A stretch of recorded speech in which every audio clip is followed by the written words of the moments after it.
Қайырлы күн достар. Бүгін мен сіздерге бір супер жаңалықпен бөлсем, ақпаратпен былайша айтқанда. Ол дегеніміз маркетинг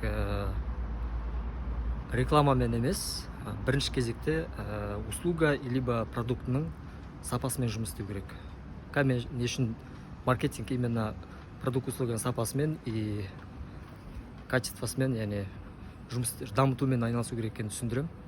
Егер маркетинг дамытумен сапаға жұмыс істейтін болса, именно продукт услуганы, оның клиенттер, яғни ол продукт услуганы жақсы көре бастайды, пайда көре бастайды, жақсы көре бастайды, ұната бастайды.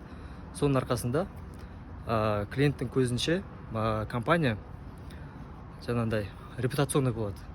Репутационный болды дегеніміз ол жан-жағына отзыв айта бастайды, жақсы жаза бастайды, пікірін білдіре бастайды.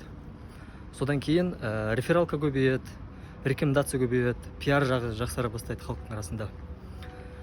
Және оны естіген адам жақсы отзыв, ертең рекламаны көрген кезде сатып алу жиілігі жаңа ықтималдығы арта бастайды.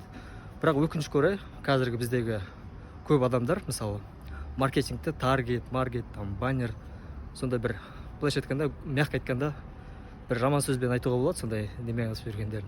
Мне смешно просто.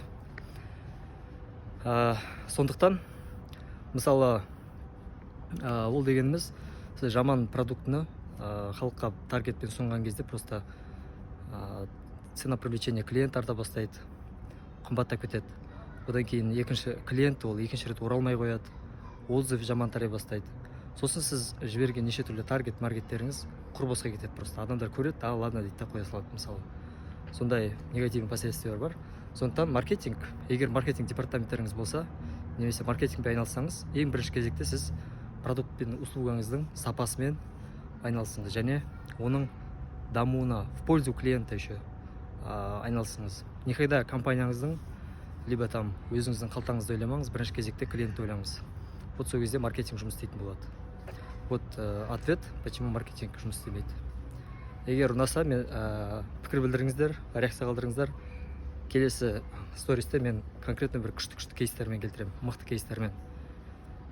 Өзімнің опытымнан және өткен жылы бір Стэнфордтан бір курс өткен болатынмын, продукт менеджмент бойынша. Содан бір күшті кейстер бар, тоже шетелдік, который подтверждает сол идеяны. Соны тоже бөлісетін боламын. Міндетті түрде қолдау білдіріңіздер, қолдау білдірмесеңіздер шығармаймын онда.